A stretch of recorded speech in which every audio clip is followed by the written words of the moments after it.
version of this where you come out on top. Let me infiltrate the beat, concentrate the heat.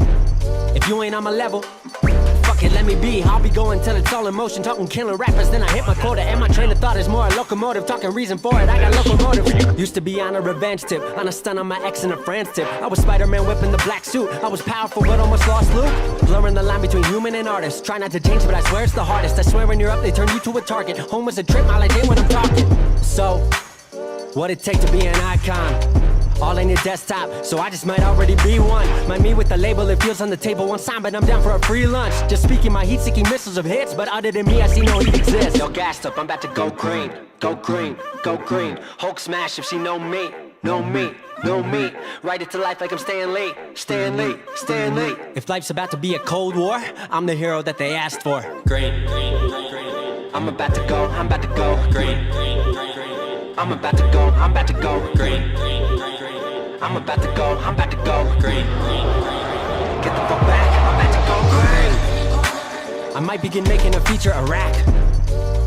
Cause when I hit your beat, I turn shit to Iraq. Dropping bombs like I'm cursing you out. This your house, then I'm kicking you out. Quiet as a mouse, came in the game, not a word is out that I've been lighting the flame. Shit is potent, don't you know it? I've been flowing, steady growing till they know the name. Saw it ahead of time, knew that I'd get to my losing myself in the view to some window pane. I swear I'm all about peace, I'm a positive person. Wasn't always like that, you know it took me some learning. They asked me how I push a positive light, how I keep my composure through internal fights when addressing the mic through these dark nights. Where the Bruce Wayne, what a trick me. Here's some truth that I'll let free, Bruce Banner of rap if you ask me. When my will to win and the track meet, the secret is I'm always angry. Yo, gassed up, I'm about to go green, go green, go green. Hulk smash if she know me, know me, know me. Write it to life like I'm Stan Lee, Stan Lee, Stan Lee. If life's about to be a cold war, I'm the hero that they asked for. Green. I'm about to go green. I'm about to go green. I'm about to go green. Get the fuck back, I'm about to go green. Hey, shout out to my people, man. Shout out to my pops. I'm about to go green. Usually I do this for my father and all that other good stuff, but today we're hitting you up with I'm about to go green. Shout out to the MVPs who went green last night. There's nothing to it but to do it. I'm telling you right now. Watching on the live stream with MVPs all 3 games last night, I couldn't have felt better about myself. You guys ever gone through life and said this is the way something's going to go down, and then it actually happens? I know many of you can't relate. But let me tell you, I'm talking to 1,000 people every single day assessing football games with the best of my ability. And no matter where you look on the internet, anywhere, no one's saying what I'm saying. No one's digging where I'm digging. I'm looking at these teams. Last night, Ball State, Northern Illinois, and I'm going, I don't care how well Northern Illinois played the last time we saw them on the field. I think Ball State can cover this spread. Now, they went out and they won the game, but I said it's a coin flip. I think it's going to be a low-scoring affair. I think Ball State, Magwood's not getting over 30 yards. Imagine picking a wide receiver in the game and saying, this guy's not getting over 36 yards. And I was right. And the best part about it is the MVPs followed through and listen to what I have to say. They go and bet on those games. They're not even watching this live stream right now. They don't even know I'm giving them a shout-out. It's an amazing feeling. It's an amazing feeling to just watch them all win. You know, I can pull up the Discord server right now, and I can show you guys there is a winning tab where they win, and they post all their winnings.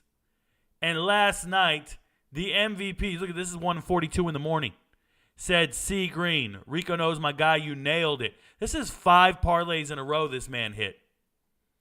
This is 9, 6, 7 parlay, $800, bang. The man says, what a way to wake up.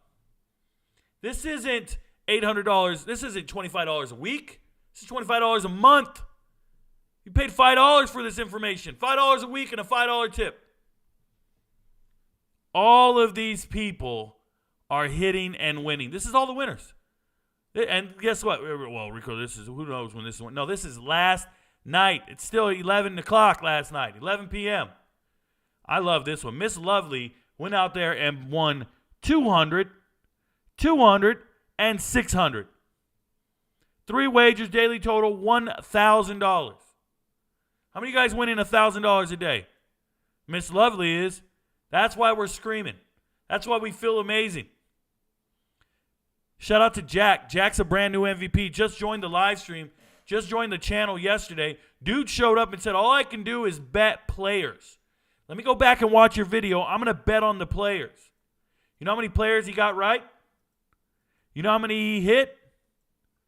Something insane. He just wrote a GOAT, bro. He just showed up and said, you're the GOAT. This is how we're living. And it never stops. Now, there's a bad beats channel. Some people had a bad beat. Some people went in a little too deep. They tried to parlay my picks, like I told them, with some random NBA shit. That'll get you bad. That'll get you beat. That's too bad. Went out there, went too hard. Tried to get $330. Missed it. And that's my boy Kavion. He's out here. But you got to listen. You got to trust. This was a bad one. I feel bad for this man right here. If he got 5 of them right, it would have been $300. But he's out here guessing on Hayden Wolf. I didn't say anything about Hayden Wolf being low. And he went out there and he bet on they can't show you here, but he bet on Ontario Brown, but I know he bet on another one. He had Wiggles out there, and Wiggles failed us last night. Sam Wiggles, only dude that failed us last night.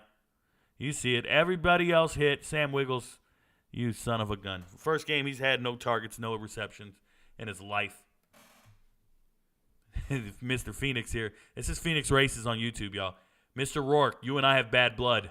May the hordes of hell bring thy wrath and destruction upon your household for neglect of Mr. Wiggles and disrespecting my coin. Yo, these dudes are in their own lore. Shout out to everybody over here. One thing I want to say to all the new MVPs out there, though. If you go to Connect here, how to connect, there's a dude in my DMs demanding, this guy G Pants, Grandpa Pants. G Pants wants to know where you find the sheet. Bro, if you're not in green, you're not an MVP. If you're not in green, that's what this guy E-Money's saying. E-Money just said it. You aren't an MVP, G Pants. Now, G Pants swears he is because he paid for it on Patreon. You have to connect your Patreon app to the Discord. Go to Patreon. Pay your $25. Connect your app to Discord. We can help you do it. We can help you do it. Kim's sitting right here in the help desk the whole time. We want to help you. Show up to the help desk and ask us, how do I do that? We got you. But if you don't show up and do it, look, I got a DM. Who do you think's DMing me? Oh, here's the DM. Somebody wants to be friends. We can be friends. But there's that G-Pants, dude. Let me know. Where do I find the spreadsheet for your picks for the week without going through all of this? I don't want to go through all of this. Yeah, you do. You need to confirm who you are. You need to get authenticated. You need to know that you're an active member. We can't just give you access to anything. But shout out to the MVPs for supporting the channel, being a part of the community. We talked about Central Michigan and Western Michigan. I told you it would be a shootout. I told you no one could stop each other. It was 38-28. What a ridiculous game. Western Michigan had this game under control. Then out of nowhere, they found themselves trailing and then scored an unfathomable, unanswered 21 points. Craziest game in a while, but that's the MAC. But it was right. You can just run all day in this. Shout out to Kenneth Womack for looking amazing. And then Ohio Buffalo, I told you the under's in play, and we hit the under again. Told you Buffalo's defense is real. You can't really throw on them, but we can't help that they just have no offense. I knew they wouldn't win the game, but I said they won't get scored on much. And we were right. Shout out to us. We hit all 3, hit 8 out of 9 parlays, hit all 3 spreads. We got it again tonight. So tonight's games, Akron and Miami of Ohio, MVP level data here. MVP level data. If you want analysis on this, it's all on the Patreon. Go to Patreon, Rico Knows. It's all there, guys. I broke down every single game, gave you all my picks, all my ideas. I don't like these 3 games tonight, but I like one more than the rest. But anybody who shows up to TikTok and goes, hey, where's this free prop? I want this free play, this free pick. Bro, $25 a month, and you will get 20 picks a week. You will make all your money back in the first game. And you'll be left around going, why the hell did I not get this sooner? I'm not selling you a pipe dream, bro. I'm not an infomercial. I'm trying to tell you guys. One gentleman wrote me. Shout out to him. I want to go back to the Discord, and it's a private message. He just wants you to know. He just wants me to know. And I wrote him back. Oh, boy here just said, down here, and I'm going to be an annual member for show. An annual member for show. We have MVPs that are going to be here year-round because we're not losing. You don't hang out year-round when you're losing money. Winning thousands upon thousands of dollars. Shout out to the gentleman who said, Rico, thank you for my trip to Mexico. I took my family on a cruise. Thanks to you and your picks. I looked at Kim and thought, man, why don't we go on vacation? Oh, that's right. We're still working. That's right. We're still in grind mode. It's still in season. We can't take vacation. We took 3 vacations this summer. Saw the world. Did amazing things. I think we went zip lining on the world's fastest, longest zip line. It was brutal. It was scary. It wasn't brutal. Was it fun? She thought it was fun. I'm telling you right now, bro. We went. Let me tell you guys a true story before we get into this whole thing today. We had to go on base today. I'm in the process of retiring from the Army. I have to go and get my clearing papers, go get a bunch of signatures. So I go on base. I want to turn in my travel card, my government credit card. You know what they said? They will shred it tomorrow. Literally said tomorrow, right, babe? I asked them, please shred this thing today. I don't have credit cards. I don't use them. The only credit card I have is a military-issued government travel card. And this government credit card, I want it shredded so bad. I want no part of it. It's got like a $30,000 limit. I used to travel and do international missions for cyber. I don't do that anymore. I don't need the card, but they keep the account open in Citibank, and I want it gone. They'll shred it tomorrow. They'll close it tomorrow, but come on. We could have did it a day earlier. Take my word for it. I'm out of the Army. They wouldn't. They told me no. So I have to go back there tomorrow in the afternoon after about 2 o'clock. So we were really busy today. We went on base. We went and talked to a bunch of offices, a bunch of people telling us to come back tomorrow. Bastards. But I decided to show Kim how large the military base was today. So I drove her up Range Road. We drove on base for like an hour. Am I exaggerating? An hour, and we were still on base. It's so huge. So amazing. And we actually, I told her, I know the base really well, in this really far back corner. I told her, hey, babe, you ought to check out these cemeteries back here. And we found cemetery number 19. We found cemetery number 19 out. Guys, I'm telling you, it's a secluded road. You can't get to this cemetery walking. You can't get there driving. Like, not realistically. Who the hell would be driving out there? No reason. But we drove out there, pulled off. It's off the side of a no-name road. And it's just the fenced area. There are only 6 headstones in this area. 4? Oh, there were only 4. Yeah, that was double. My bad. There are only 4 headstones in the entire area, and they're so faded away you could barely read them. And they were from the 1840s to the 1870s. And I just thought, my goodness. It's remarkable shit. They got weird names like Maddie. Who's naming their kid Maddie these days? M-A-T-T-I-E. It was a pretty remarkable thing. But we're out in the woods. We're out doing this adventurous shit, and I'm showing her all this stuff. And I looked at her and said, I'm not real outdoorsy. I'm not an outdoorsman. I do run trails, but I'm not all that outdoorsy. I'm from the city, bro. I don't do anything too extracurricular, too wild. So when it comes to a vacation, for me to go and do hang gliding or zip lining or go and do some adventurous shit where you could possibly die, I don't mean to be racist. I'm just telling you, my people don't do this kind of stuff. I always look at Kim and go, man, white people do this. I'm a Mexican kid, man. I'm from the city, bro. We just stay home. Vacation might be SeaWorld or Disneyland, Disney World, Six Flags, and a roller coaster. I can't be going out and doing craziness. Kim did take me to go on roller coasters. I'm too old, bro. We just got dizzy. I love all roller coasters. I ain't afraid of nothing. Let's get on a roller coaster. We went to Busch Gardens with no lines. We had the fast pass, no lines. I was on too many roller coasters and too fast. My brain was rattled after about 3 or 4. I just kind of looked at her and said, hey, we got to get the hell out of here. You guys have been rattling me around, bro. I can't do this. I'm not young. I'm not excited. And she's like, are you okay? I'm like, yeah, I got to drive to, we had to drive to D.C. that day. I didn't even want to be in traffic, man. I'm just letting you guys know. Anyways, no vacations for us, but the MVPs are on vacation, and they're out there living their best life. I hope none of you get hurt. Do what you do. Stay away from wildlife. Keep it in the city. I do have an appointment this evening, so I will not be available for the live stream tonight. So, yes, we have 3 games tonight. I will not be talking about them in detail. But Akron at Miami of Ohio, you're talking about one of the worst teams in America in Akron, coming off a victory. They beat Kent State. Congratulations, everybody has. And they got to go on the road to Miami of Ohio. Miami of Ohio, probably one of the 2 best teams, going to be in that MAC championship rematch in Toledo, I'm sure. Miami of Ohio quarterback Brent Gabbert, Blaine Gabbert's little brother, Brent, he got injured. He's out for the whole year. So now they got this kid, Avion, coming in, dual threat quarterback. He'll be exciting to watch tonight. But Miami's got a good defense. Shout out to Gage Larvadane, one of the best receivers out there. And then Cade McDonald, wide receiver, transfer from Michigan State. If you don't know anything about Cade in high school, he won a state title. It was Cade, Jaden Reed, and who was their quarterback? The kid at Auburn, the transfer. What's his name? The kid who just transferred from Michigan State down at Auburn. Why am I drawing a Peyton something? Why am I drawing a blank? You guys know who I'm talking about. Anyways, so they were all on the same 3 high school team, and they won state titles. But now he's at Miami of Ohio doing good things. Joe Wilkins also transferred in. That's a wide receiver from Notre Dame.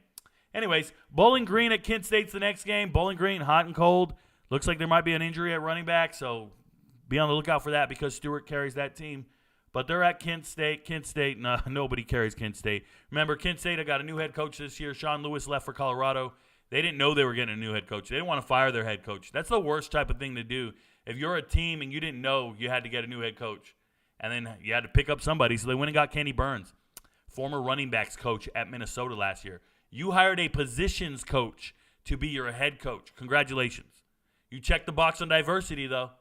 You got an African-American head coach. I know it matters for narratives, but it doesn't. I think he got the job. He wasn't prepared for it. I think he'll get fired soon. He's not very good. Wasn't the most qualified. But you wanted to check a box and go out there and win with it, and you got it wrong. And for that young man, and for Kenny Burns, I want to say to him, I think he might be older than me, maybe. I want to say to Kenny Burns, you got to take your opportunity. Can't get mad at him. He took it. Got a pay cut or got a pay bump? Go do it, man. But you're not going to win. It's a bad situation to go into. And oftentimes I see coaches take positions they can't win at. And this is one he can't win. And it's unfortunate because when's he going to get that chance again? He's going to fail at this and never get it again. But you got to answer when the call is made, right? It sucks. It feels like Kenny Burns was inside the house and there was a kid in his front yard calling him out saying, let's go. You got no other choice but to go out and defend your yard, bro. You got your pride everywhere. Your girl's outside. Everybody's watching you. Kenny Burns' wife watching him at the press conference. She's super proud he got the head coaching job. He's the worst head coach in America. No way around it. The worst head coach in America, Kent State. They're going to lose every game this year, and it's not going to be close. And they're not closing the gap in the transfer portal or recruiting. It's a bad spot to be in. It's a man who doesn't know how to be a head coach, wasn't ready to be one. They should have hired somebody else. Truth. Positions coach, bro. Come on now. And then we got Eastern Michigan at Toledo. Eastern Michigan's very boring to watch on offense. Very slow. Very slow. Team speed, not there for Eastern Michigan. And then Toledo, they're the most frustrating team in America. They're going to keep winning in the MAC, but my goodness. They play down to the level of the competition they play against. I never seen them blow anyone out. Every game they're in, they're playing just as good as the other team. It's sad, and it don't matter who it is. They're in a shootout no matter what. Until last week with the snow, and they beat Buffalo. But Toledo has a great rushing attack. They have a great front seven on both sides of the ball. Shout out to Toledo. They should win easily. Some things I want to touch on going on in the world of sports. We will start transitioning to UFC in the offseason, so I want to get to it right now. Sugar Sean O'Malley, one of my favorite fighters, pretty exciting guy, newly crowned champ, just won the belt, and he's decided he's going to fight Chito Vera instead of Merab. I want to tell you guys why this is such a big deal to me. Chito's the only guy that's beaten Shane, so okay, go out and beat the guy that beat you. But Merab is a guy who should have already fought for the belt but refused to fight his teammate. It's a long story, but I just don't think it's cool, man. I don't think that you should be fighting. If you're the champ, go fight the very best fighter available. I know it's not favorable to this young man as far as styles go. It's going to sell tickets because everybody wants to see O'Malley no matter what. Him becoming the champ is a blessing for the UFC and ratings, but you're not fighting the best fighter out there. You're just fighting a guy that you got a gripe with. You're fighting the dude on your front porch who wants a rematch, or you want a rematch because you don't think you really lost. You thought they stopped the fight too early, all those things. But for me, I don't know how I feel about it. I'd rather see champions fight the best, the number one contender immediately, because that person has earned the right to the belt every single time. And instead, we're going down to like the 4th or 5th ranked guy sometimes. I just don't like it. And I understand there's injuries and people avoid fights and don't call them out. But Merab wanted this fight. He was ready to fight you, and you just don't go and fight him. Sucks. Shout out to Jake Paul. I'll never watch any of his fights, but he's got a boxing match on December 15th against an actual boxer. They tell me he's fighting this guy, Andre August. I know nothing about boxing. I mean, I know about boxing. I just don't watch boxing matches. Find them boring. And in this case, it's going to be a pro boxing bout, 8 rounds, and it's going to be on DAZN, D-A-Z-N, DAZN. So it's not a pay-per-view fight. So you're just getting paid a flat fee to be out there and fight and see if the ratings go up. DAZN. I don't download apps. I'm not going to be watching this shit anyways. I'm not interested. I couldn't care. But I just wanted to announce it there for all the fight fans out there. Not my cup of tea. Not how I get down. Shout out to the Rams. Wasted no time waiving Brett Rippon. Brett Rippon started a game. They said, yeah, this guy's not built for this. He's out of here. And they cut him and they waive him. Nuts. That means Carson Wentz is going to be playing some football, y'all. Carson Wentz will be playing football. He might be the starter. Carson Wentz is a Ram, and he might. And what if he never loses that job?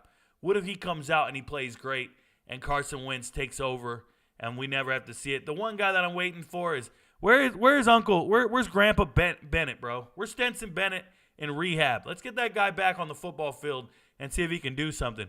But my goodness, Carson Wentz. They go and cut the guy in front of you. Carson Wentz might have a shot on the field. All right, so today, questions, American Conference and the Big 12. Before I get to the questions in the chat, if you are on YouTube and you're watching the show, if you're on Discord, move over to YouTube and come ask us a question if you want. There it is. We'll answer the questions.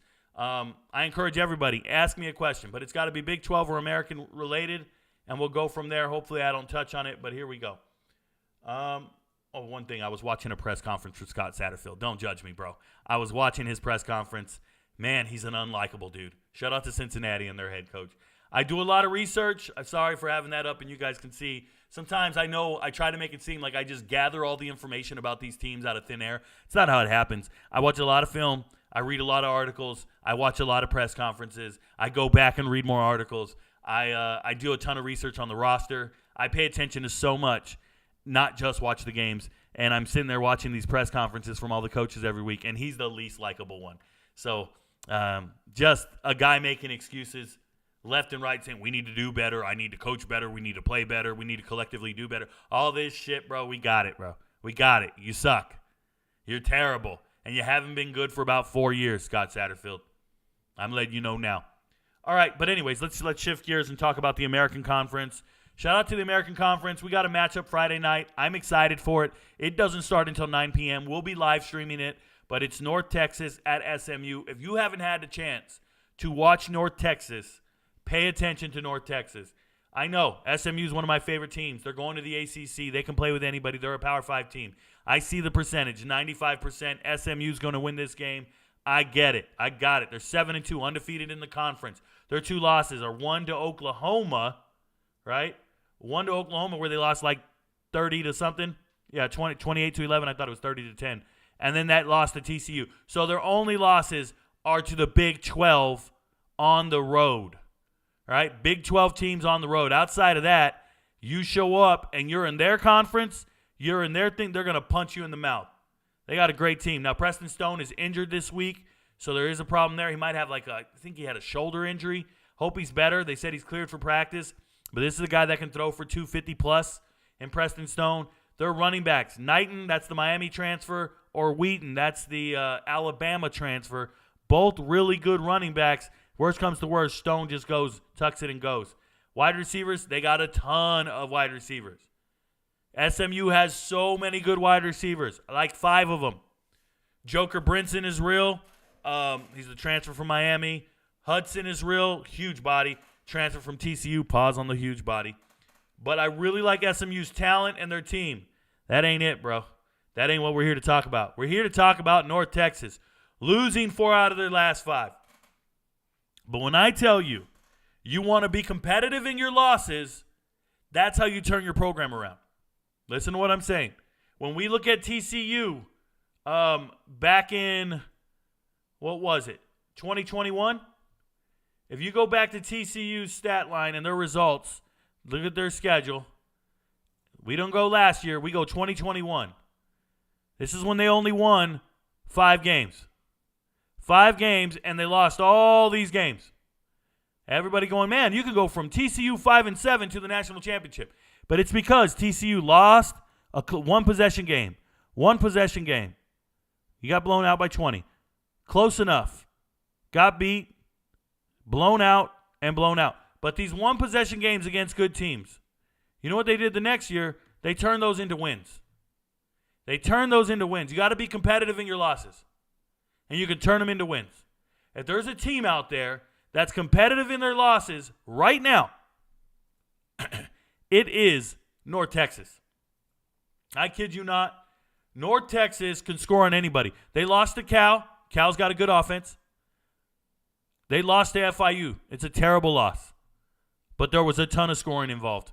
Their defense is so bad. North Texas defense, and it's understandable. They lost their leading tackler and best player. Right? Larry Nixon III transferred to Auburn. He's gone. Deshaun Gaddy, their best corner, transferred to Ole Miss. Gone. We're talking about SEC transfers. Varkey's Gums, their star tight end, transferred to Arkansas. Gone. Okay? They had, and then Jair Shorter, their best wide receiver, going to Auburn. Gone. So they lost 4 of their very best players to the SEC. Cam Robertson, a good young player, he transferred and he went to SMU. He's on SMU's defensive line right now, rotating. So they lost so many good players. A lot of it had to do with them firing Seth Luttrell, their head coach, after they were in the conference championship game last year, just because they were tired of going and winning 7 games every year. They were tired of getting 500, 7-5, or 6-6, and then 7-7 because they lose their bowl game. So 7-6 and lose the bowl game. 7-5, conference championship, lose a bowl game. That's how they were ending each season, losing bowl games in here. And remember last year, they had Austin Aune, the 29-year-old quarterback. 29-year-old quarterback. Everybody's gone. Adeye's still there. But they went out and changed their team this offseason. They had to. Adeye's running great. Good running back. Stud. And they went and found Macklin. Yeah, you know Macklin. You know his brother. You know the family. Jamori Macklin, straight out of Missouri. If you hear a Macklin from Missouri, you better know what's up. Jamori Macklin is a beast. He's just a little better than everybody else. 11 touchdowns, 700 yards. This is a good player. But what makes North Texas so enjoyable to watch this year is their team. They are close in these games. They're losing, but they're close. They're winning blowouts. They're outscoring people. They're putting up 40 points a game. They're losing 45-42. They're so exciting to watch. Their offense can score. Their defense can't stop anything. They lost too much talent in the transfer portal, but they have a great scheme. And the person driving all this is Eric Morris. And if you want to know who Eric Morris is, he was once the UIW head coach, Incarnate Word, FCS level, made them a powerhouse.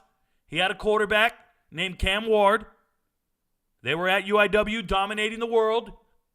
And they both went and said, all right, we're going to the Power 5. And they both went to Washington State. And Washington State, right now, they're struggling, but last year they won 7 games. Went to a bowl game. And it was all because of Eric Morris, the offensive coordinator. Him and Ben Arbuckle, who moved over from Western Kentucky, they were sharing the duties. But Eric Morris was the offensive coordinator at Washington State last year with his quarterback, Cam Ward. So now that Eric Morris, after 1 year at Washington State, he gets a head coaching job, North Texas says, man, we need to hire that guy back. We need to get him back to the state of Texas. We know how good he was at the FCS level. We need to get him back up here. He can do some shit. So he took the job. And he's right now, they're 3-6. I've never been more excited about a 3-6 team in my life than North Texas and where they're headed. North Texas, a losing record, don't get it twisted. Their quarterback, imagine throwing 21 touchdowns, 3 interceptions. Listen to that ratio, 21-3. Anthony Richardson could never. 21-3 touchdown to interception ratio, 7-1. And you're 3-6. They're phenomenal on the offensive side of the ball, but they're in a matchup. They're up against a really good defense. SMU, dominant defense. Yes, Rice got them for 31, but I see this shootout like this, and I say North Texas is putting up points. What's the over? 67.5. They expect some real points. I just look at that spread and just scoff at it. Oh, my God. The audacity that North Texas is going to lose by 17 points. Is SMU that much better? They didn't lose by 17 to these really good teams. They just can't stop you. But 17? I'm just letting you know. I feel really good about it. Sweetie, can you hit that? Yeah. Thank you. Friday night, it's going to be a shootout. I'm letting you know. 17, my ass. Tulsa at Tulane. Tulsa's really bad. Tulane is much better physically. Tulane has really underwhelmed me the last month, but we know how that goes. Tulane's real. Temple at South Florida, another shootout. Give me E.J. Warner, Kurt Warner's son, to go ham and throw for 1,000,000 yards. I want to tell you guys, when I look at this matchup, excuse me. Got to close all these windows. Here we go. When I look at this matchup, just last week, Temple surprised the world and blew out Navy because E.J. Warner was throwing for 400 yards. Okay, E.J. Warner could do it. But look what happened the week before. Could do nothing against SMU. Nothing against North Texas. Nothing. The team just struggles at times. But here they are against South Florida. South Florida loves giving up points. South Florida's all about giving up points. They've given up over 50 points 3 out of the last 4 games. Yup. So when you see this over-under at 68.5, understand. 68.5, yeah, if Temple can keep up. We know South Florida's going to score. Temple's defense is bad, I'm sorry. But we'll see. All these guys are giving up 40, 50 points a game. We'll see what's up. I like the over in all these games. I like the over. The over is gross around here. Memphis at Charlotte. Memphis, they're telling me running back Blake Watson out. Quarterback Seth Hennigan out. They're telling me they're both out. I don't even care that they're out. For the MVPs, I've been analyzing this game. I went back and watched all the huddle film, high school film, of the replacements, of the backups at Memphis who are going to be starting. I went back and done my research on the players. You want to know what I think about these games? Become an MVP. UAB at Navy. I love what Trent Dilfer's doing with UAB. I love their team, their offense. I'm telling you right now, UAB has some of the best offensive players in the country that nobody knows about. I think they have NFL caliber players people don't know. UAB, Jacob Zeno is good. This is a transfer. Okay, this is a transfer from Baylor, I believe, if I remember correctly.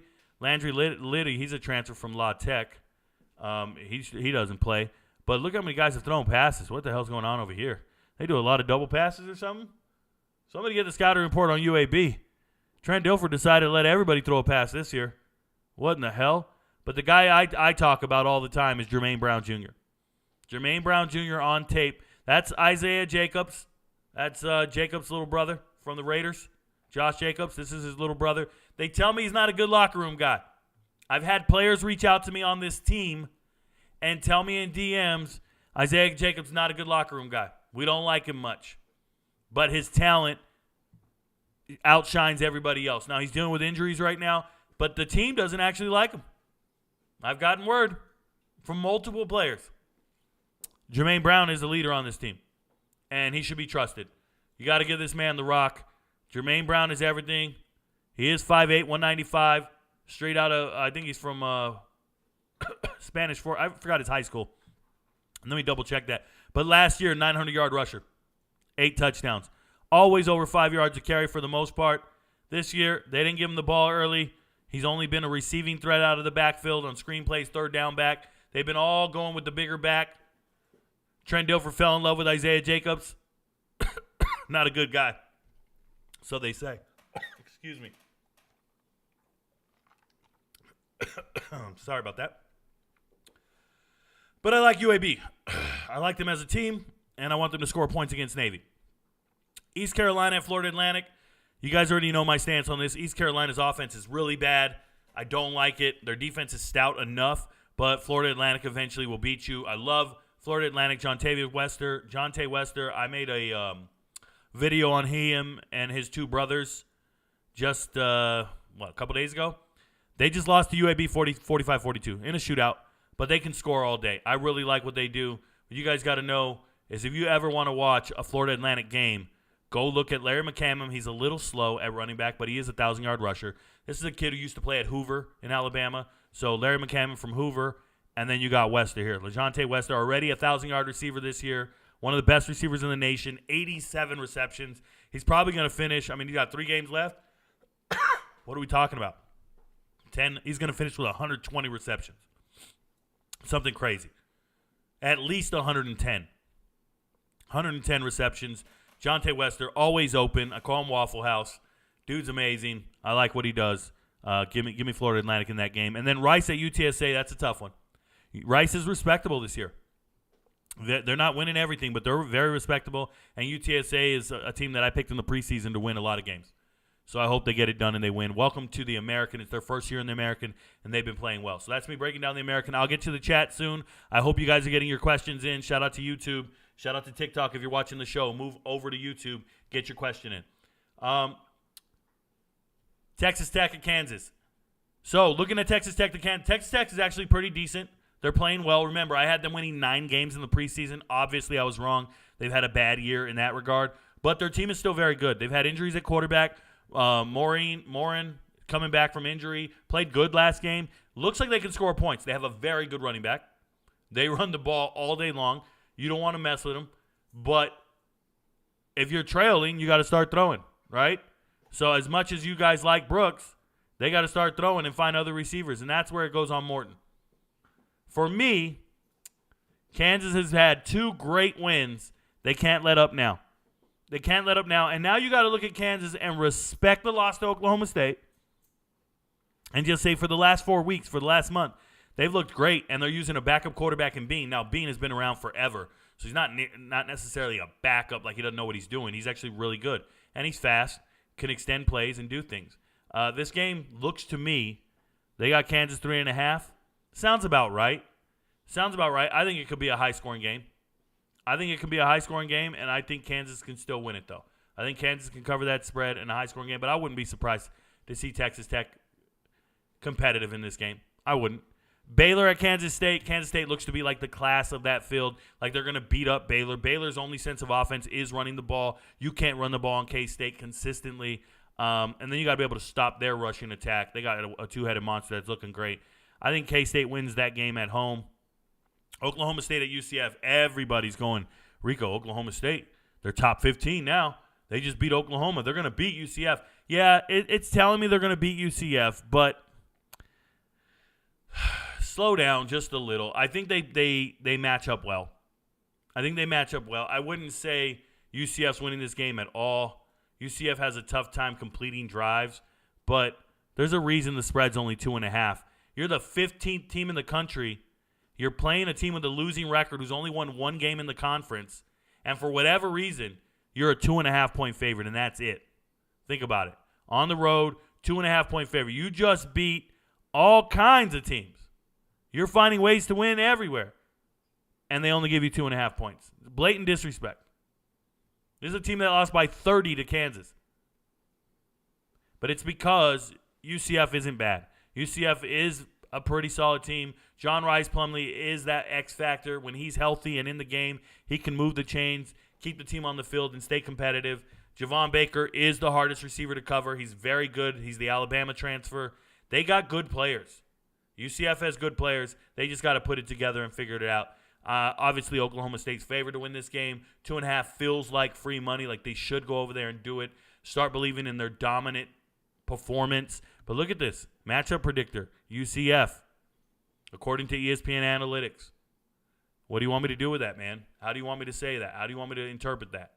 Right? I don't give a shit about this. I'm just telling you. UCF is not terrible. So everybody needs to slow down on that. West Virginia at Oklahoma. There's a lot of my followers telling me, Rico, put some respect on West Virginia. Believe in them this week. They can do it. They can beat Oklahoma's mere mortals. West Virginia leaves a lot to be desired in the team speed realm. They're not very fast. It's going to be a tough one. If I had to lean one way or the other, it's 13. Oklahoma 13, 58.5. I think the under's in play. 58.5, I think the under's in play. West Virginia has a really good secondary. They can stop your passing attack, and I dare you to run against them. And then West Virginia on offense is going to run the ball. Green can extend plays. If you guys haven't had a chance to watch Garrett Green run around, he's good. And obviously Donaldson can do some things. On the spot, let's do it, man. Let's believe in West Virginia to cover this spread. Let's believe in West Virginia to cover the spread, and I believe in the under in this game. I don't think they're getting to 30. I just don't. I know Oklahoma's defense hasn't been great. It just doesn't feel like West Virginia will keep up scoring like this in that 30 range that you've been seeing every single week from Oklahoma opponents. I don't know, man. I think they will. Everybody's putting up 30 on these guys no matter what. Even ISU put up 20. Huh.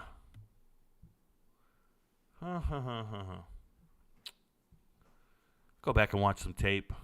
I'll let you guys know Saturday. It feels like, I don't know, man, 58.5? Maybe we can get over. I don't like it. Trust my gut.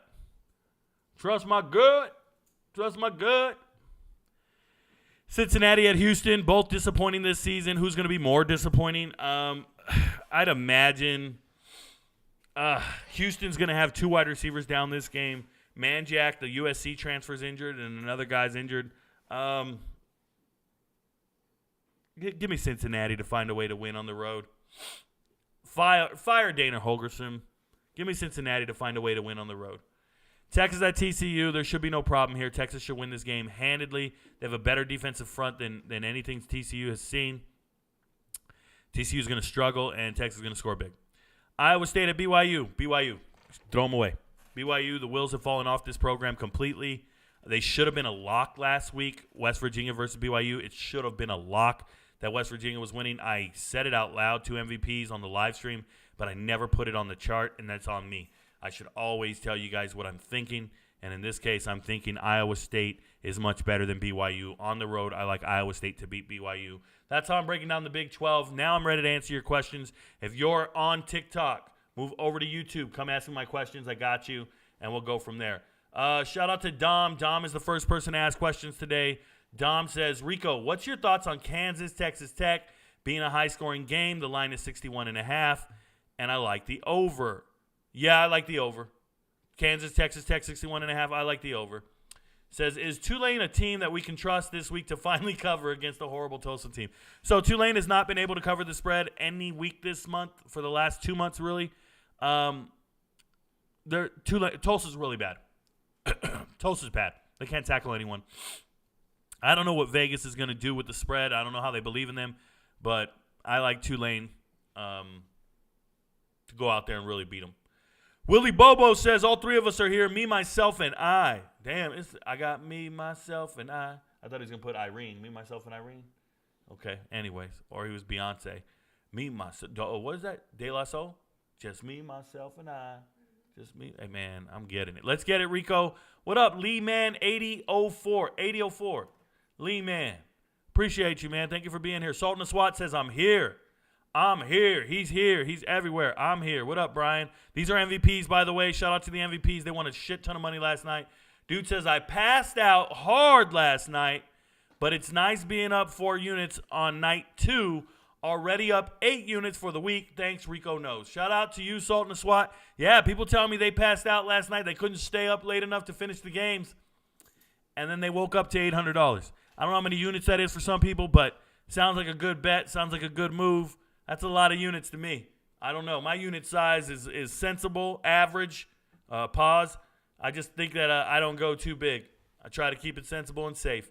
Evan Kramer says, thoughts on the NFL allowing underclassmen to play in the Senior Bowl, East-West Shrine Game, etc. So I talked about this on my Twitter. If you guys don't know, I do have a Twitter.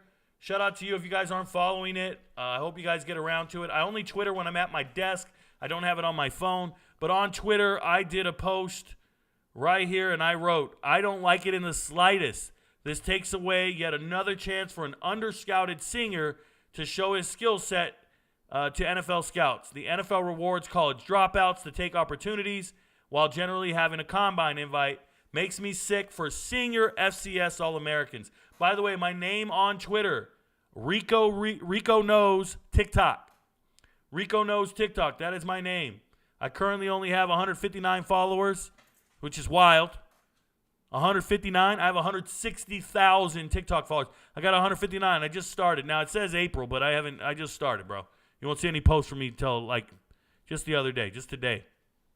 But 159. Let's get that number up. Nonetheless, I'm telling you guys, I don't like it.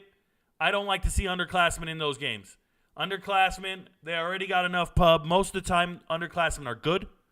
They already know they're going to the combine. They already know they're getting drafted. At least you should if you're good. The seniors aren't always good. Sometimes they're unknown. Sometimes they're Division II All-Americans. I like to see those small school guys. Tyson Bagent. You think Tyson Bagent's getting an invite? Or are they going to go with an underclassman? You let me know what you think they're going to do the next time there's an invite for the Senior Bowl or the East-West Shrine Game. Who are they picking up? They're going to go pick up those underclassmen with the big names. Whoever's willing to accept the invite. And they're not going to give those opportunities to those small school guys. And that was always their platform. That was always their saving grace. Their one long shot to make it to the league. The underclassmen, you drop out of school, man, and you don't make it in the NFL, I don't like you. Because I don't know what you're doing to contribute to society. Let me make that clear. If you're a college dropout and you don't make it in the NFL, what are you doing contributing to society? I want to know. I want to know what your job is. If you're not enlisted in the Army, I want to know what you're doing. How are you giving back to the community? Because I've heard too many times, so-and-so went back to the street. So-and-so went back to the corner. So-and-so is in the trap game. So-and-so is doing this, doing that. I cover arrests and crimes on sports stories all over TikTok. And everybody gets mad at me when I do it. I'm just reporting the news, bro. They become newsworthy. Not productive members of society, and it bugs me. Go back to school, finish your degree. I like a lot of these seniors who are finishing their degrees and then attempting to make it in the NFL. And maybe you don't make it, but then they become professionals. They become good members of society, right? I like that. I'm just saying. I like the kids who go finish what they're committed to. Brandon Metzger says, yes, sir, Rico. Shout out to Brandon. He showed us, Braden showed us, I don't know how many winning tickets on the Discord server. He just started spamming them, let us know he won everything. I'm so proud of him. Good job, man. Brian Yu says, won't do a 3-minute thing to make money. Won't do a Oh, yeah, Brian. They won't watch a 3-minute video or do a 3-minute connection with their Patreon account to the Discord server because they don't care. They don't want to watch it. They say, oh, I don't have time for that. They don't even watch the games they're gambling on. They don't watch live streams. They don't watch videos. They don't want to learn. They just want answers to the test. You give them the book and say the answers are in here. Read it and you'll get the answers. Nope, they ain't doing that. They're the same people who just walked around looking, hey, did you do your homework? Did you do your homework? Hey, can I get it? You remember those kids. Maybe you were one of those kids. Just letting you know. Did you do your homework? Did you do your homework? You know, hey, baby, anybody ever say that to you? Mm-hmm. Oh, yeah? Whatever his name was, he don't exist no more.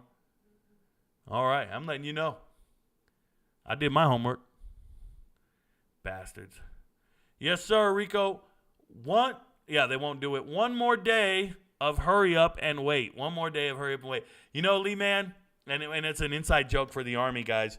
You have to hurry up and wait. It's when you get somewhere, you have to hurry up to get there. You're speeding, you think you're rushing, you're worried you're going to be late, and then you get there, and now you just got to wait because somebody higher ranking than you has told you to wait, and you just got to wait, and you hurry up and wait. You're just standing around and waiting.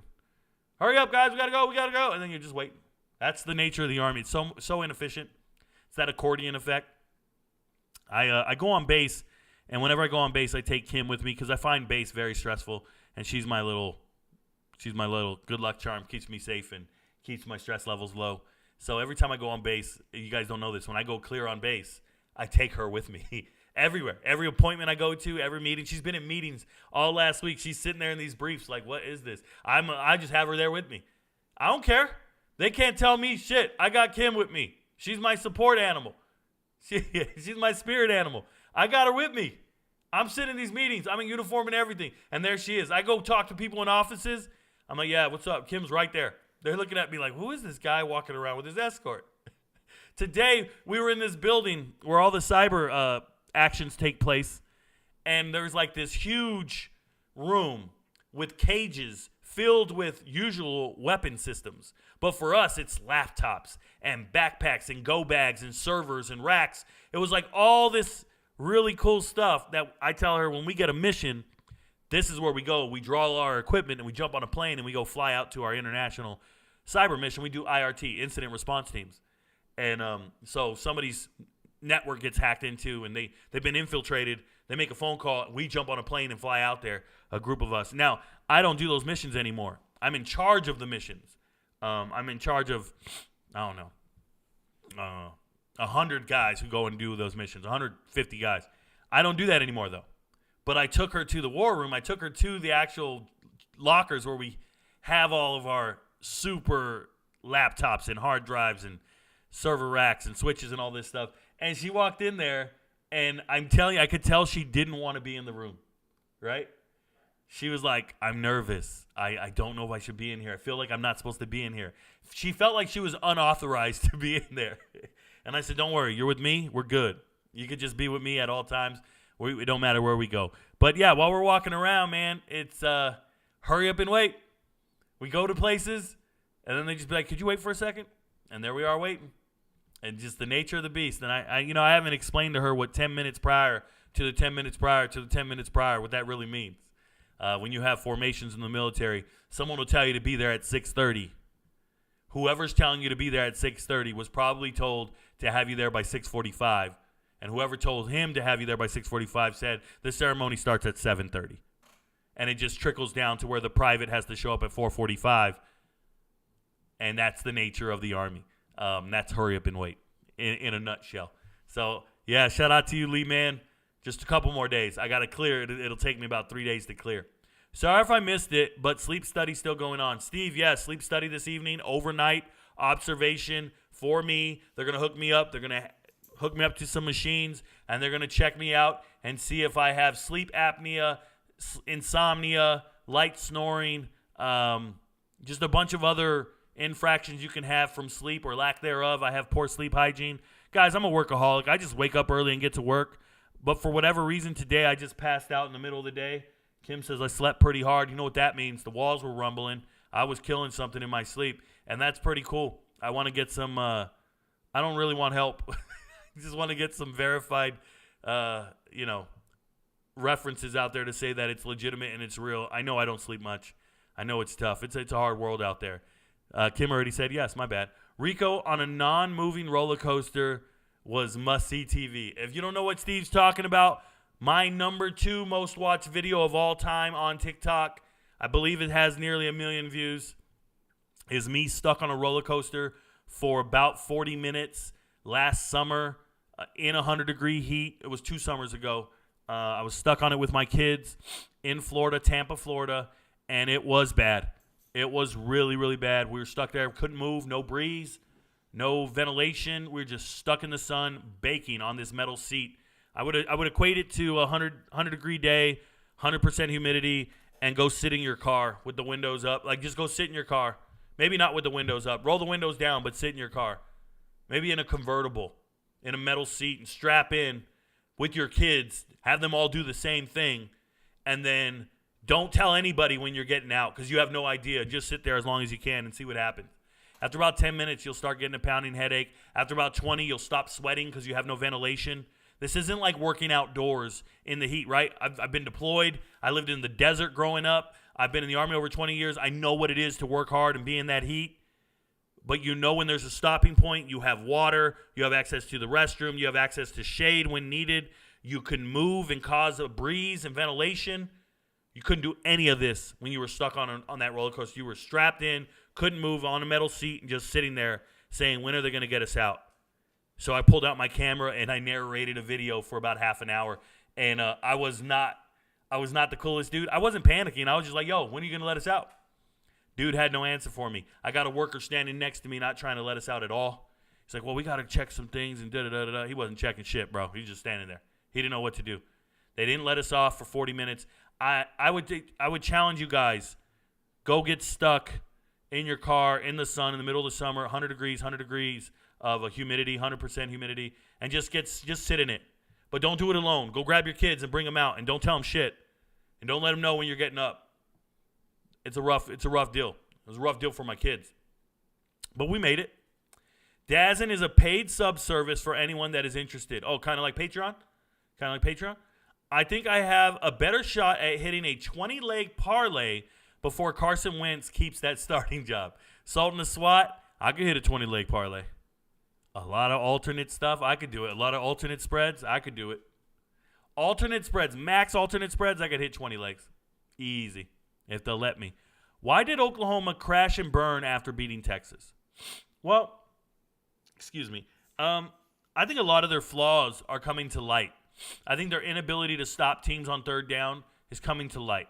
Their inability to have a consistent running game is hurting them. So it's not really crash and burning.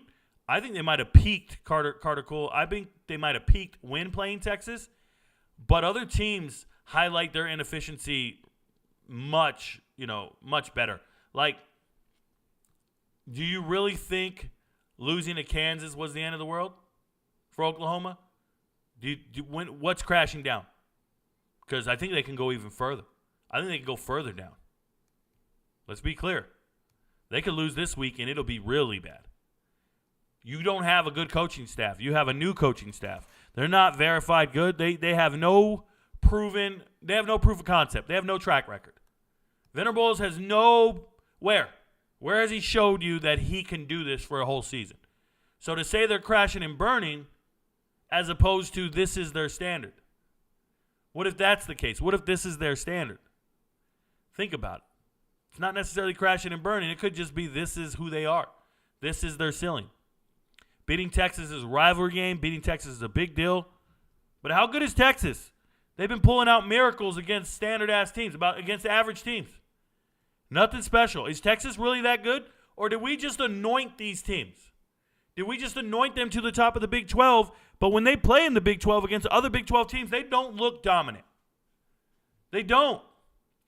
They've just been labeled this way since the preseason. But in regular season play, they don't look any better than any other team in the Big 12. Not to me. They didn't dominate K-State. They beat them. It don't look like top 10 team to me. Neither one of these teams look like top 10 teams. Neither one. But they're going to hold on to it and keep it up there. They want to convince you Texas is great. Why? Because they beat Bama?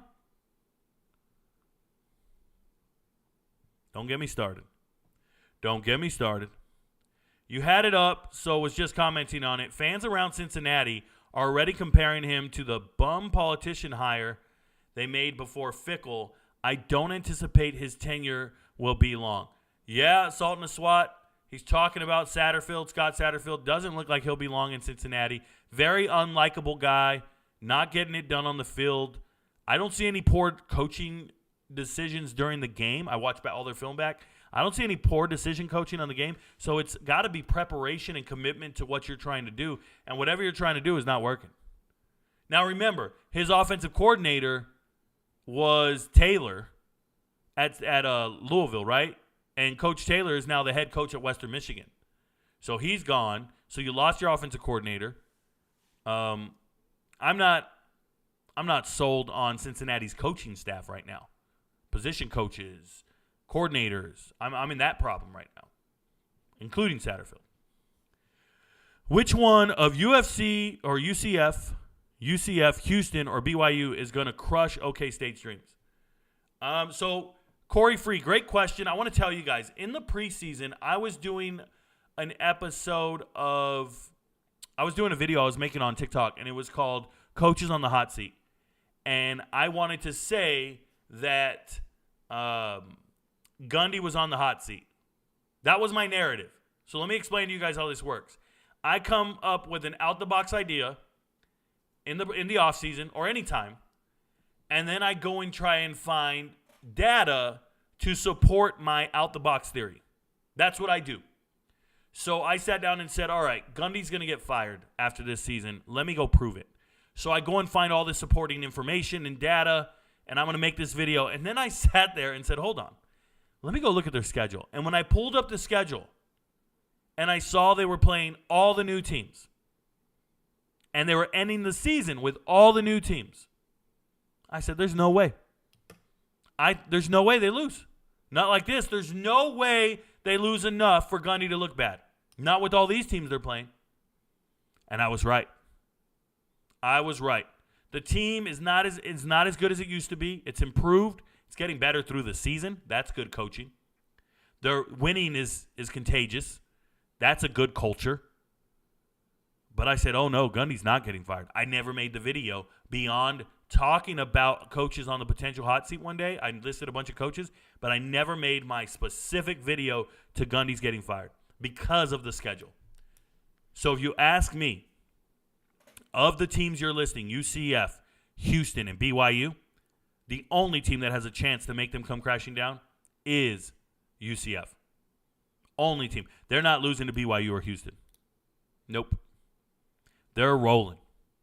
And everybody's preparing for them to be in the Big 12 championship game, and now they want to give Texas a chance to play against a top 10 team, so they're moving Oklahoma State up. If they win these next 3 weeks, Oklahoma State will magically find themselves in the top 10. That's why they're moved up to 15. It's a pre-posturing. It's nonsense. But I don't think they're losing any one of those teams. Steve Talbot says, at Carter Cole, they ran into better teams on the road. Lack on running game got exposed in the last two. Exactly. That's all it is. Oklahoma does not have a consistent run game. I love what Dylan Gabriel's doing. I love what their defense is trying to do and be competitive and fast and make plays. But that's the nature of it right there. UCF, yeah, I know what you meant. Is SMU the best Group of 5 team this season?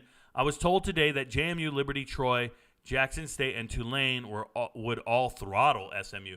Salt and the SWAT, SMU for me. SMU, Liberty, Troy, all very comparable. JMU is not one of the best Group of 5 teams in America. They're just not. Defensive line, they just lost their best player, and they don't do it for me. When I watch JMU on tape, they're not as good as the other teams. But Liberty, very dominant. Troy is probably the best, even though they've lost some games. Jackson State is not there. They're not there. I like them. They're a feel-good story. They're not there. Tulane's everybody's darling. Everybody thinks they're great and they're favored and all this stuff, but they're really unimpressive in their wins. Impressive wins, SMU, Liberty, and Troy. Those three, when you look at it, they're very good. I would say those are the best Group of 5 teams I've seen talent-wise. SMU, Liberty, and Troy. Talent, coaching, execution, give me those three. JMU's not in those three for me. JMU's the next level with South Alabama, Troy, Texas State, Toledo, but Liberty, Troy, SMU, Fresno State, right? Those are the big ones for me. Those are the big 4. Makes sense. JMU should play in a bowl game. That's so stupid. Yeah, I've been over this 100 times. They're not going to play in a bowl game. It has nothing to do with their on-field performance. They will play in a bowl game because they won't have enough 6-win teams, just not the bowl they want to be in. So, yeah, Salt and the SWAT. So everybody knows if you don't have enough 6-win teams, that doesn't even mean they're going to play in a bowl game. They're eligible, but the tiebreaker for eligible teams to play in a bowl game is college APR, or academic progress rate. The tiebreaker to determine which 5-win team will get into a bowl game is APR, academic progress rate, not annual percentage rate. Academic progress rate, how many of your guys graduate from school? This is why Rice gets in some bowl games sometimes when they win 5 games, because they have a high APR. So go look up college APR for 2023, and it'll let you know which teams are at the top and who's going to win those tiebreakers. Just so you understand, Colorado, with 5 wins, could potentially get in a bowl game if their APR was higher. But their APR right now is ranked 106th in the country. It's in Coach Prime's contract to get it up, to improve it into anywhere. If he improves it, he gets an extra, I want to say an extra $50,000 a year if he improves it. Every single year he improves it. Started at 106, but you got to get guys to graduate. Transfers don't count against your APR, but you still want people to finish their degree after their next season. The thing that'll kill your APR for your school, can be basketball players. After the basketball season, they just drop out of school and don't finish. Things like that. But it sucks, man. It's young superstar basketball players that hurt your APR a lot. And then there's teams that can get guys to stay in for 4 years and get it going. Look it up sometime. College APR. It's strange. Does Rico know college basketball? I do know college basketball. I don't follow all the teams at this moment. I mean, I know them all. I know all the star players. I know all the rankings and all that stuff. But as far as like digesting it down to the way I do football, I don't do that until conference tournament time and then in preparation for March Madness. So I need to know what's going on in March Madness. I want to be right, so I start watching all the conference tournaments. That's how I catch up. And that's how I know what I'm talking about come March Madness. But I can't digest 300 teams. I can't do 300 Division I teams during football season as well. Impossible. I do 133 FBS teams, and I'm good with it. And the niche of me right now is that I know group of 5 teams better than Vegas, right? That's what all the MVPs will tell you. Anybody who follows my channel, reads my content, watches my videos, listens to my analysis, I know group of 5 teams better than Vegas. That's a fact, a bona fide fact. And it's not going anywhere. I am the subject matter expert on all group of 5 teams. I don't know of anybody who knows them better. Not in the world. Don't care. Bring it. It's strange, but OU has played 4 teams in a row that had better running backs than they did. That's pretty unusual. Feel confident Venables will fix that. Is the truth. Steve, OG2 is the truth. Ollie Gordon is the truth, of course. Do you think, chat just jumped on me. Bear with me, y'all. Do you think TCU should get Trent Battle more involved in the offense? Evan Kramer, I think TCU's offense is not the problem. They have injuries at quarterback. They're down to Hoover, the third-string quarterback. He would have been fifth string this year if they didn't lose quarterbacks to the portal and if Chance Nolan wasn't injured. TCU's got a problem with who's touching the ball every single play, period. They're not going to be better. It doesn't matter who they get more involved. It doesn't matter. They're just going to struggle for a while. It's okay.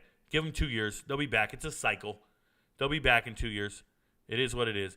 Jacob Zeno is the truth. He is very good. Jacob Zeno is very good, y'all. UAB quarterback. For tonight's game, Stewart is reportedly a game-time decision after going full at practice yesterday, which is why the spread was held or grown depending on your book. Yeah, I don't want to get into detail on MVP-level plays, but if Stewart plays for Bowling Green tonight, it's an easy win. It's an easy win. He's a dominant running back. Will Oklahoma ever be a team to make a chance under Venables? To make a chance. I don't know what that means. Seems like something is missing there, but it's only his second year. Yeah, nothing's missing there. Nothing's missing there, Junior Martin. They have a great quarterback, right? They have a great quarterback in waiting, if you ask me. It's just a matter of maturing what you've recruited and getting your program under its feet.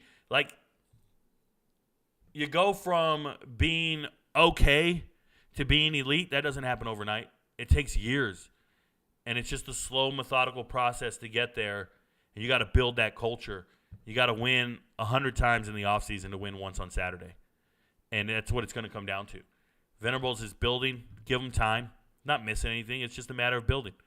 You should go back and study USC in the early 2000s when they hired Pete Carroll and what they did to incrementally get better and get closer and closer, and the way they recruited to become relevant in the world of football and take over the world. Like, if that's what you aspire to be and that's the model you want to do, you got to find your Reggie Bush.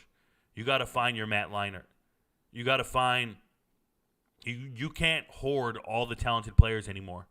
That can't happen anymore. So what used to happen at Miami and Bama and Georgia can't happen anymore. Transfer portal exists, bro. People are going to leave. You're not going to have 4 NFL running backs in your running back room. You got a starter and then 3 or 4 other guys that aren't starters. You don't have 4 NFL running backs in your room anymore. You just don't. So for your team, for Oklahoma to be great, they got to have their starter be that NFL guy. And I think that starts next year. All right, Jackson Arnold is the guy next year. And I think he's a great quarterback, and he's the Heisman caliber player that you're looking for. And once the ball's in his hands every single play, Now you can start building upon it and going and getting all those star players, maybe some marquee transfers that want to come play for him or play with him. There's a reason Florida State's undefeated right now, and it's because people saw Travis Jordan, right? The people saw and said, yo, I want to play with that guy. Now you got star receivers transferring in. Now you got star running backs showing up. Now you get guys from the FCS like Jared Verse coming in. There's a reason certain teams are undefeated, and it's because they've put it all together for years upon years. It wasn't just 1 year overnight, boom, now we're good.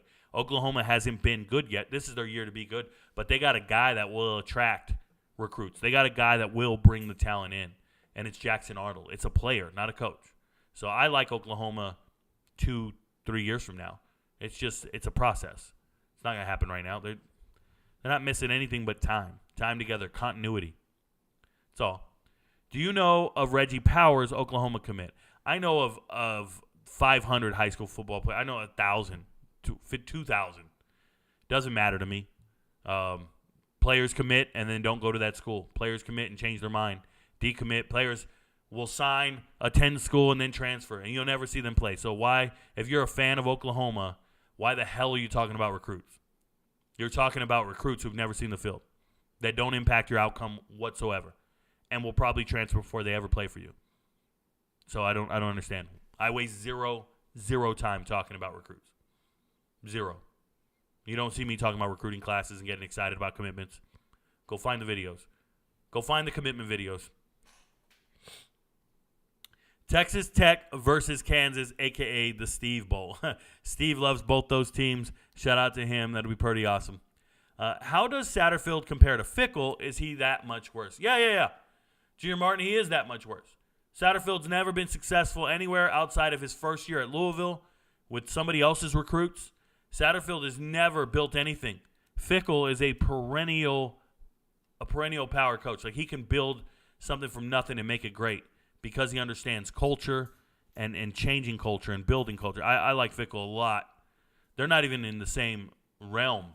Satterfield and Fickle, they're not even close to each other. It's two different echelons of hires. I want you to think about like when you fire a coach, what do you usually do? If you're a university, you fire your coach and you hire somebody better. That's how that works. You fire your coach and you hire somebody theoretically better. That did not happen in Cincinnati.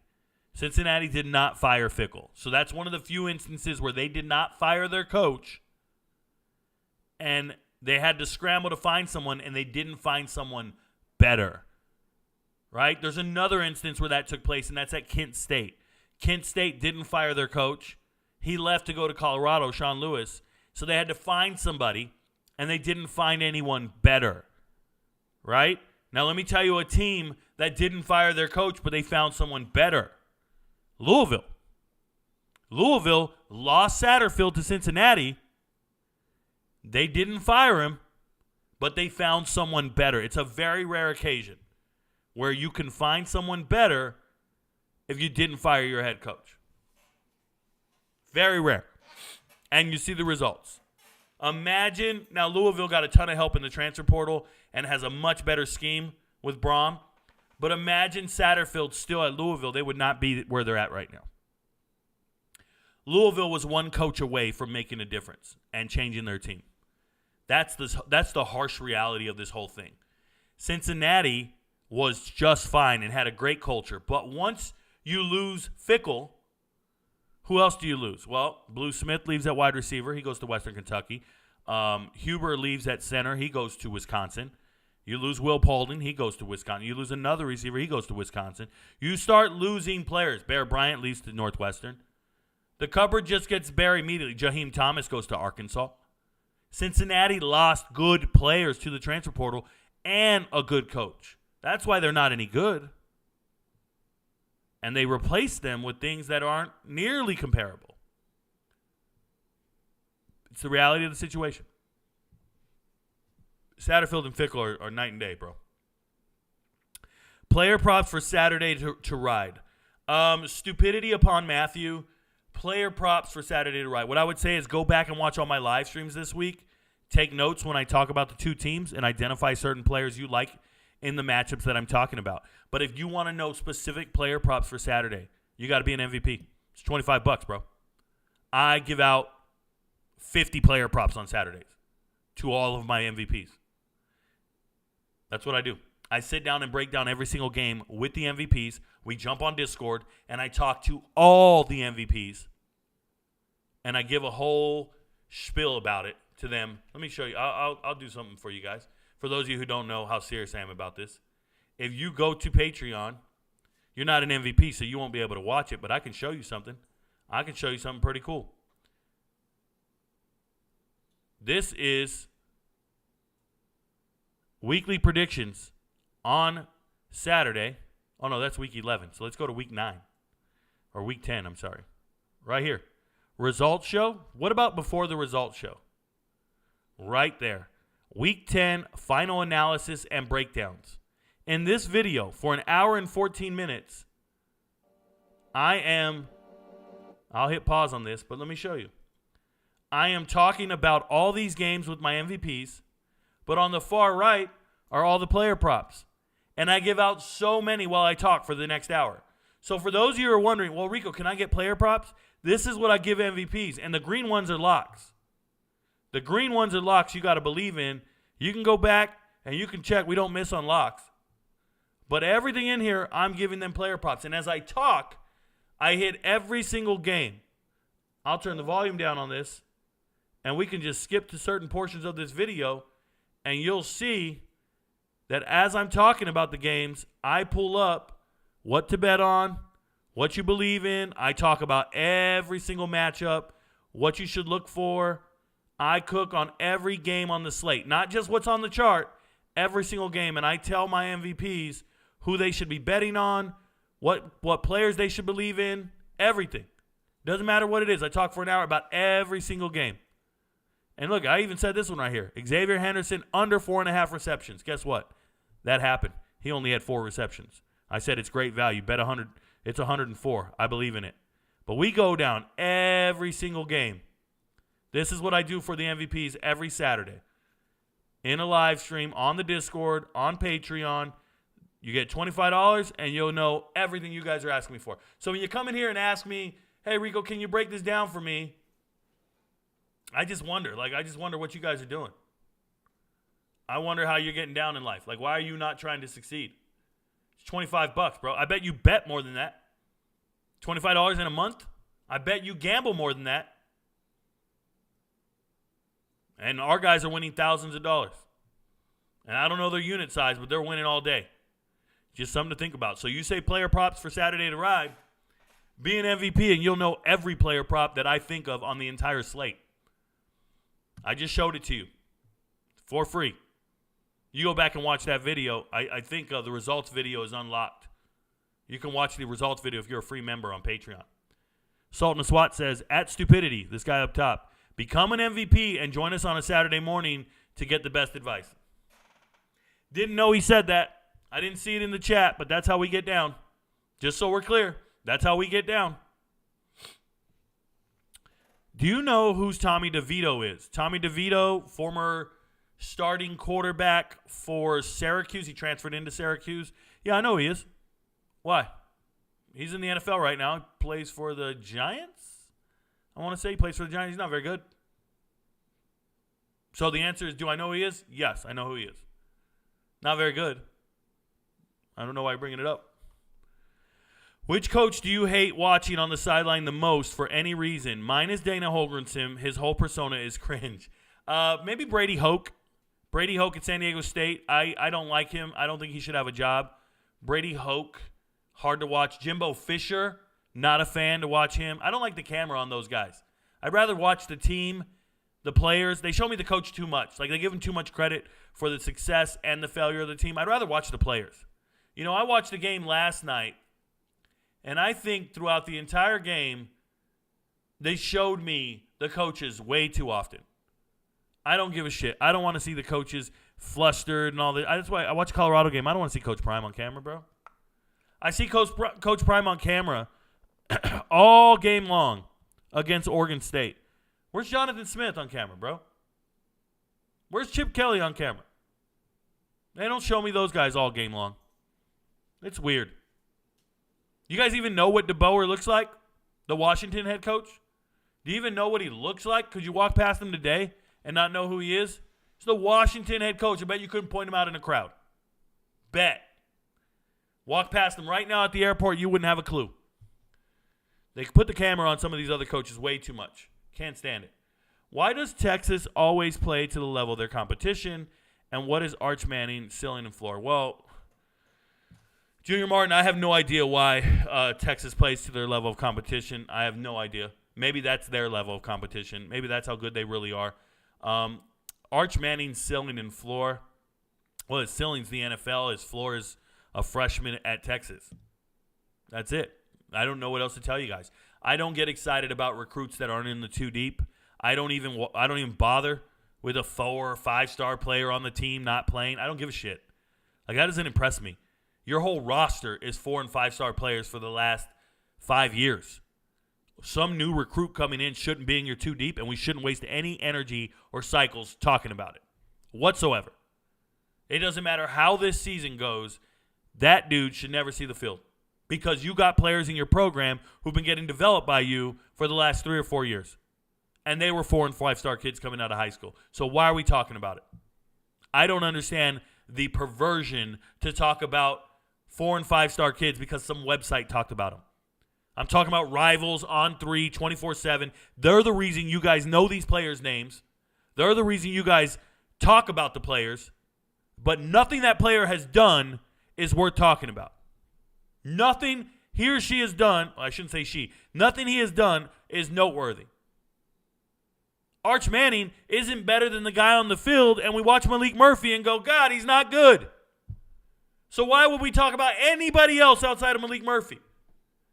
Arch Manning's ceiling is not better than Malik Murphy, and his floor is better than your high school quarterback. That's it. It's not hard, guys. Talk about the players on the field. Get excited about the too deep who's actually playing. Because anybody not playing and not in the too deep doesn't practice well, doesn't perform well, and isn't worth talking about. Real talk. I don't give a shit. Oh, 5-star, Cormani McClain's not in the game. I don't care.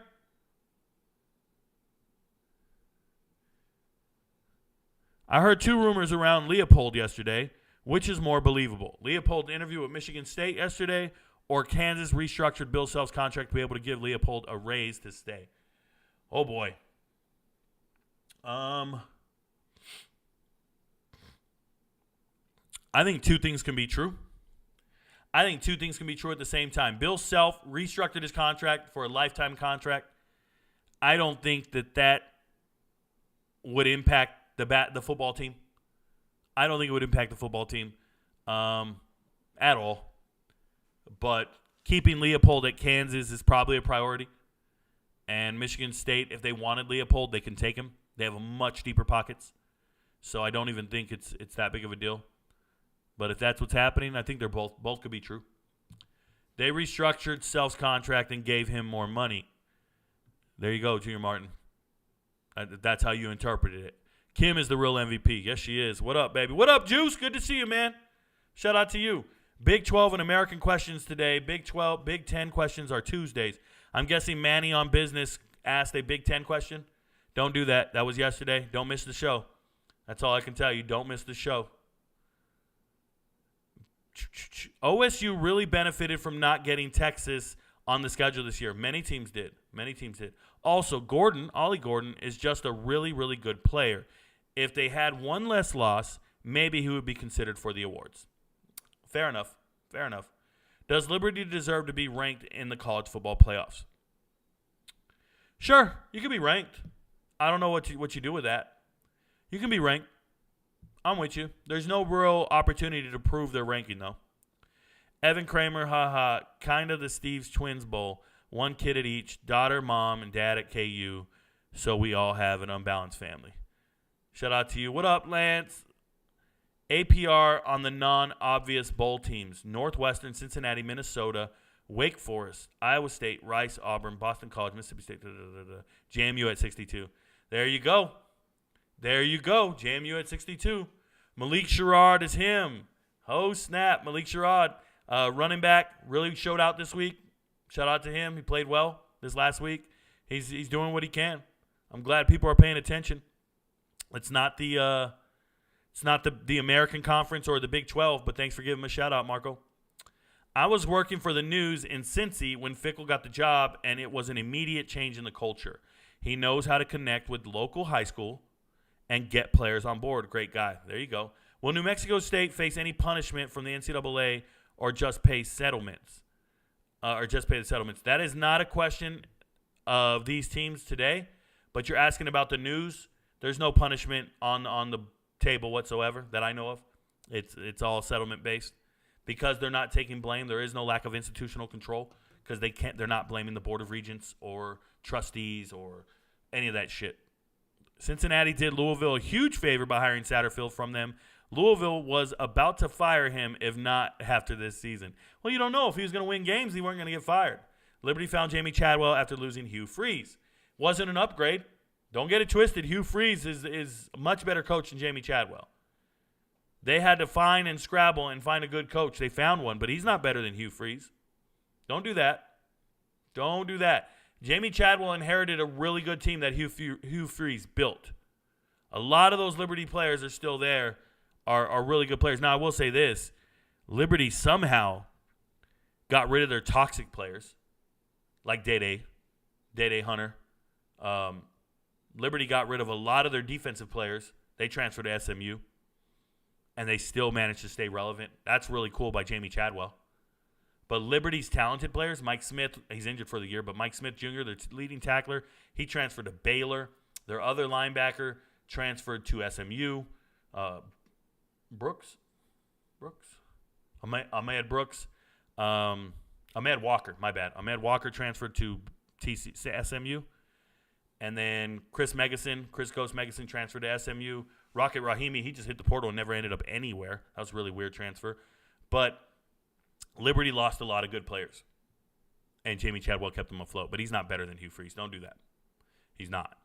No matter the results. Salt and SWAT, Lance, rumor is untrue. He did not interview with MSU yesterday. Sure, that was the MSU Twitter experts. Self-steal was unrelated. Yeah, I know. I work with one of those guys. That's why it was a which one was more believable question. Yeah, Justin Spiro was the source, independent media guy, grad from MSU. Lance was at practice yesterday and don't think he's that kind of guy that leaves to interview during the season. Shout out to Leopold. Also, self-steal was more related to getting past the NCAA sanctions that were hanging over the program for the last 4 years. If y'all were here, we just ask for a like before you leave. Thank you very much. Rico is mad at me. I ain't mad at you, Junior Martin. I'm passionate about what I'm talking about. Ain't nobody mad at you. Don't do that. I'm not mad. Hey, Rico, hope you're doing well. You've probably seen me in the Discord a lot, but haven't been able to join the streams because my mother had surgery yesterday. Happy to be back. Let's go, Rico. Hey, Andres, thank you for being an MVP. Thank you for supporting the channel. I'm happy you're back. I'm glad you did good. I'm glad you did a great surgery on your mother. You've been missing because mom went into surgery. You were doing the surgery. There's no other reason to miss. Just because mom's in surgery doesn't mean you were doing it. You didn't go under surgery. You know, pull out your Discord, pull out your cell phone, get on YouTube next to her hospital bed, and get your priorities straight. Mom don't matter. What's wrong with you guys? We don't miss. Shout out to RicoKnows. Shout out to the MVPs. Shout out to everybody supporting me. And remember, tonight, we're about to go green, y'all. Thanks for supporting the channel. Thanks for always being here. Remember, your friends don't know, but Rico knows. Let's get it. When they come, and they will, they'll come for you. I have an army. We have a Hulk. Oh, I thought the beast had wandered off. You're missing the point. There's no throne. There is no version of this where you come out on top. Let me infiltrate the beat, concentrate the heat. If you ain't on my level, fuck it, let me be. I'll be going till it's all in motion, talking killing rappers, then I hit my quota. And my train of thought is more a locomotive, talking reason for it, I got locomotive. Used to be on a revenge tip, on a stun on my ex in a France tip. I was Spider-Man whipping the black suit, I was powerful but almost lost Luke. Blurring the line between human and artist, try not to change but I swear it's the hardest. I swear when you're up they turn you to a target. Home was a trip, my life ain't when I'm talking. So, what it take to be an icon? all in your desktop, so I just might already be one. My me with the label, it feels on the table one sign, but I'm down for a free lunch. Just speaking my heat-seeking missiles of hits, but other than me, I see no heat exists. Yo, gassed up, I'm about to go green, go green, go green. Hulk smash if she know me, know me, know me. Write it to life like I'm Stan Lee, Stan Lee, Stan Lee. If life's about to be a cold war, I'm the hero that they asked for. Green, I'm about to go, I'm about to go green. I'm about to go, I'm about to go green. I'm about to go, I'm about to go green. Get the fuck back, I'm about to go green. I might begin making a feature Iraq. Cause when I hit your beat, I turn shit to Iraq. Dropping bombs like I'm cursing you out. This your house, then I'm kicking you out. Quiet as a mouse, came in the game, not a word is out that I've been lighting the flame. Shit is potent, don't you know it? I've been flowing, steady growing till they know the name. Saw it ahead of time, knew that I'd get to my losing myself in the view to some window pane. I swear I'm all about peace, I'm a positive person. Wasn't always like that, you know it took me some learning. They asked me how I push a positive light, how I keep my composure through internal fights when addressing the mic through these dark nights. Where the Bruce Wayne, what a trick be. Here's some truth that I'll let free, Bruce Banner of rap if you ask me. When my will to win and the track meet, the secret is I'm always angry. Yo, gassed up, I'm about to go green, go green, go green. Hulk smash if she know me, know me, know me. Write it to life like I'm Stan Lee, Stan Lee, Stan Lee. If life's about to be a cold war, I'm the hero that they asked for. Green, I'm about to go, I'm about to go green. I'm about to go.